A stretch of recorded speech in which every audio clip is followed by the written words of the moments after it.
Tayo pa tayong di-discuss tungkol dito, pero tinan lang natin tong mga makukuha natin. Now to give us his opening statement. Mr. President, you are recognized.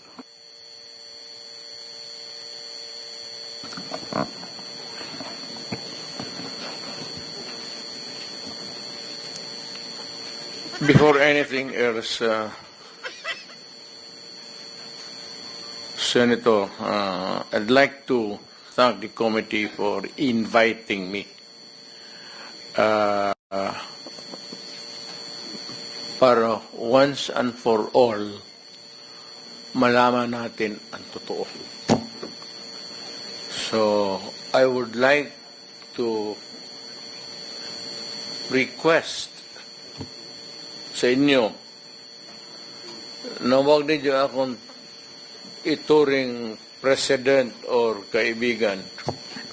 Treat me as a witness and tignan natin kung lalabas yung totoo. So, with your permission, at maraming salamat po sa inyong lahat for inviting me. I'd like to start. My mandate as President of the Republic was to protect the country and the Filipino people. Do not question my policies because I offer no apologies, no excuses. I did what I had to do. And whether you believe it or not, I did it for my country. The war on illegal drugs is not about killing people. It is about protecting the innocent and the defenseless. The war on drugs is about the eradication of illegal substances such as shabu, cocaine, heroin, marijuana, party drugs, and the like, as a menace which ruins people, families, communities, and relationships, and tears apart the social fabric which binds society together in peace, harmony, and brotherhood. It is not unlike slogans which serves as calls for a better future, such as the war on waste, war on corruption, and war against climate change. I have always viewed people addicted to illegal drugs as victims and patients requiring medical help and not as criminals. That is why when the war on drugs slogan came into being, coined as first as a message to the people of Davao City to stay away from illegal drugs, but at the same time, I had a drug rehabilitation facility constructed in Davao City, a city government expense, manned by Davao City government doctors, psychiatrists, nurses, and health workers, among others, to look after the complete rehabilitation of those addicted to illegal drugs. I believe then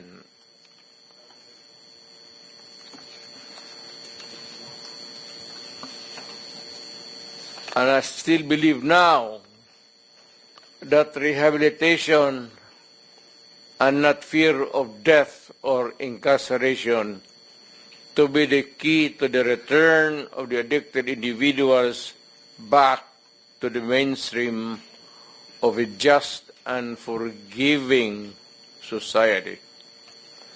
But no mistake about it, I hate drugs. I loathe the purveyors, the merchants, and the pushers of this demonizing element. I have not failed to emphasize this from the very day of the campaign when I ran for the presidency in 2016. This was my covenant with the Filipinos who believed in me. And to this day, must still agree with what in government have achieved. It is unfortunate that drug-related crimes are on the rise again. Every day you can read about children being raped, people getting killed and robbed. And just recently, a drug den was raided within the Malacanang complex. This clearly manifests. Alam mo, yun ang mabigat doon. Yung drugs na huli mismo. Doon mismo sa Malacanang, putang ina niyan. Nakakadiri, Tapos, ang lakas ng loob ni Bersamin. Sasabihin ni Executive Secretary Bersamin na hindi totoo yung sinasabi ni Duterte dahil bumaba na daw. Bumaba na daw yung crime rate. Putang ina. Bumaba yung crime rate sa Pilipinas. Saan ka naman makakita ng... Pucha, ang dami yung drugs na nahuhuli. Bumaba yung crime rate. Kainan yan. Kaya bumaba yung crime rate, puta, hindi nyo hinuhuli. Ano ba, may drugs kayo nakita. Wala naman drug lord.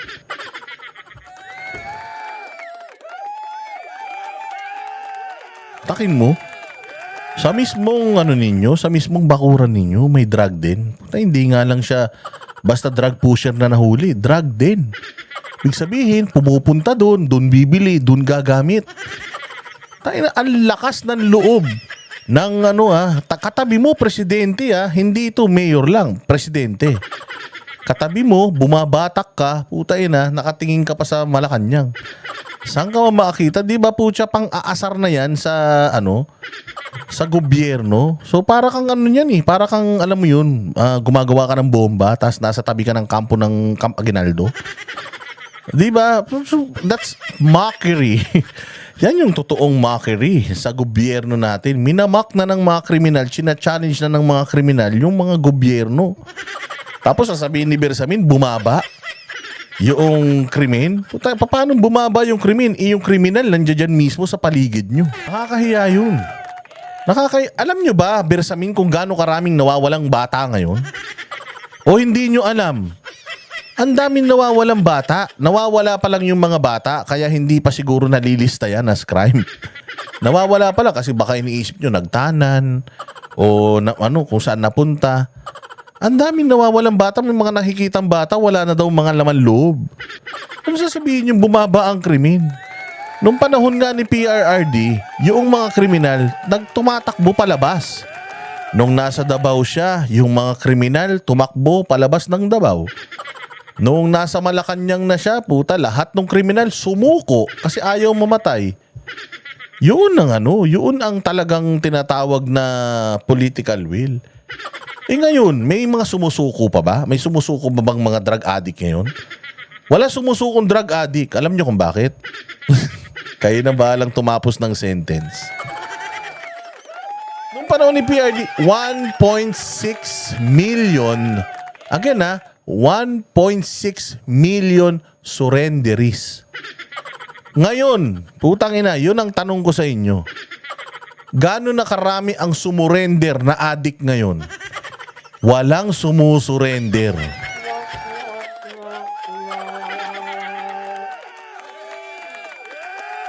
Huwag nyo nang isipin yung namatay. Saka na yun. Ang tanungin natin, may sumurrender bang addict? Tapos sasabihin nyo, bumaba ang crime rate. Baka, ewan ko, putang ina, litong-lito na ako sa inyo sa kasinungalingan nyo.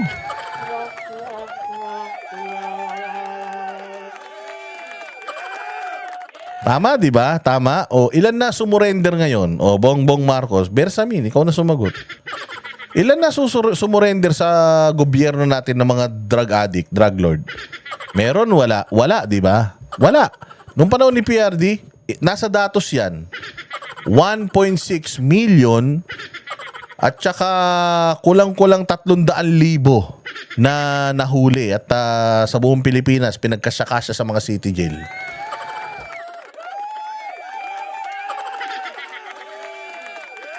So, kanino kami makikinig? Yung may sumurrender na 1.6 million? O kay Risa Ontiveros na putay na wala namang alam? At saka kay Bongbong Marcos na putya, yung bagyo nga hindi alam solusyonan. Paano niya mapapababa yung crime rate? Bersamin, bagyo nga, hindi niya mapababa yung yung baha.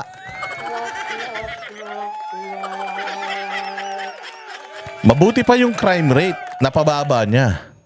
Tsaka yung inflation, pero yung baha, putya, hindi niya kaya. Ang tanong niya, anong gagawin natin? Tangin ng presidente yan. That the purveyors of this menace are back in business.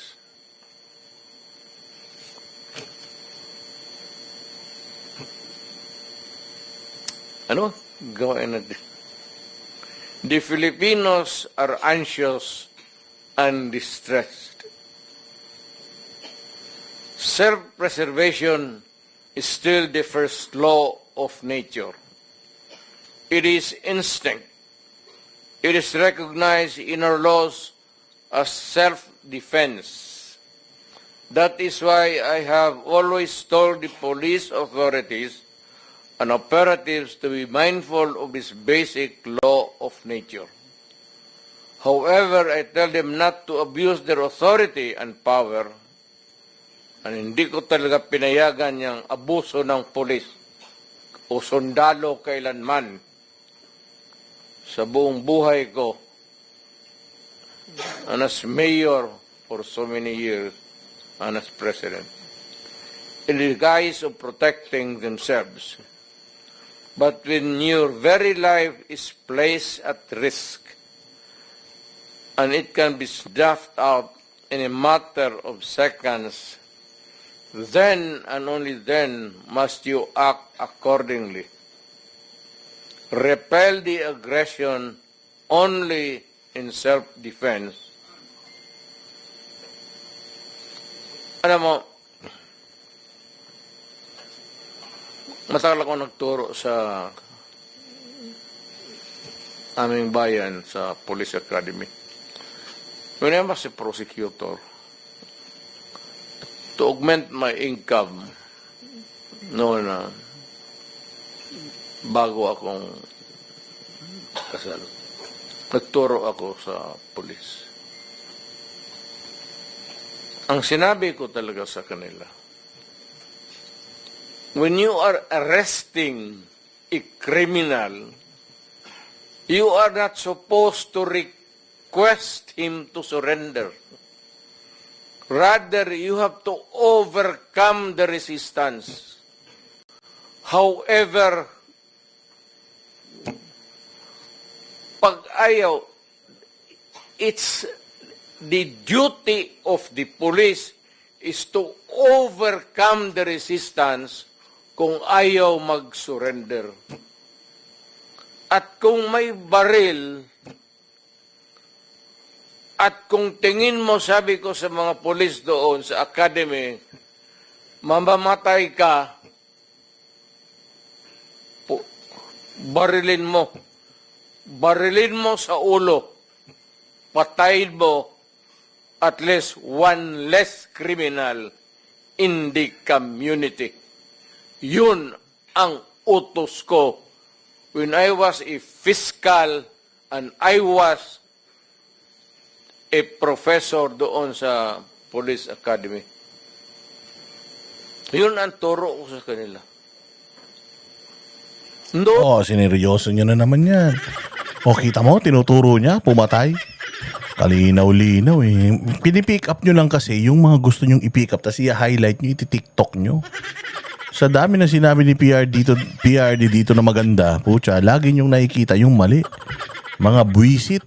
No quarters given, no quarters asked. Criminal ito.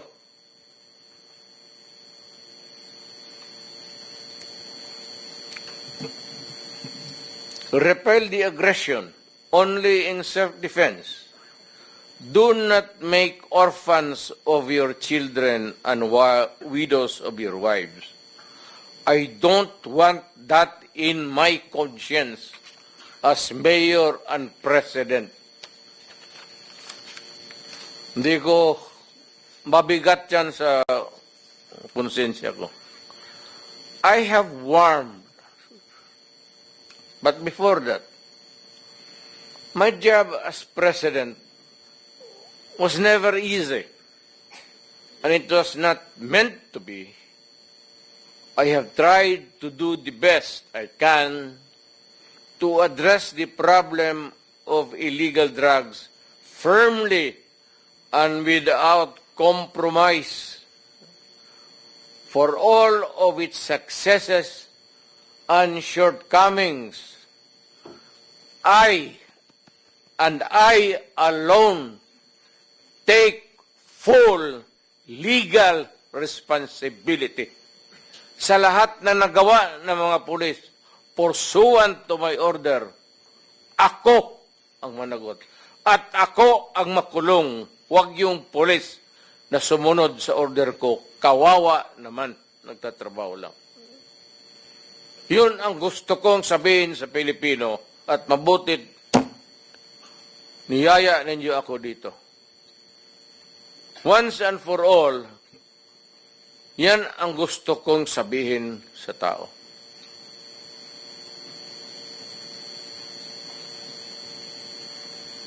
I have warned all of you as your president then and as a private citizen now. Drugs will destroy the Filipino. It will destroy my country, and I will never allow it. Baski ako empleyado sa gobyerno o private citizen, I will do what is necessary to protect my country, my community, at yung mga anak natin. This is a matter of principle. At papagkamatayan ko yan. Palakpakan. Ang galing talaga ng presidente natin. Very passionate. Oh, the very passionate PRD. Alam mo, ito yung nakikita natin na meron siya na wala si BBM. Oh, ito yung meron siya na wala si BBM. Yung nagsasalita ng galing sa puso, hindi yung my deepest sympathy. Tuda ganito, biglang shift kagad, wala pa isang segundo. And I am so proud. Tangina, you're sympathizing and at the same time, you're proud. Ano yun? So dyan mo makikita na talagang itong presidenteng ito yung talagang presidente na nagmahal sa bayang Pilipinas, pati sa mga future generations. Ito yung presidente na pinag-usapan ng buong mundo at pag-uusapan sa mga susunod pang henerasyon sa Pilipinas.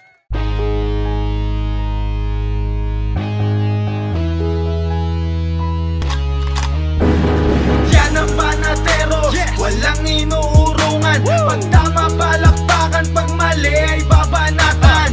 Yan ang banateros, boses ng ordinaryong Pilipino. Banateros ay walang makakaawan. Walang inuurungan, banateros ay tinutulungan. Mga ordinaryong Pilipino, bawat mali tinututukan. Handang ituwid mga baliko, kasagutan sa tanong matino. Banateros ay hindi hihinto, sa tungkulin di mabibigo.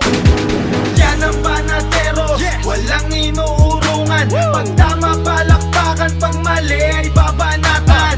Yan ang banateros, boses ng ordinaryong Pilipino. Banateros ay walang makakaawan. Yan ang banateros, walang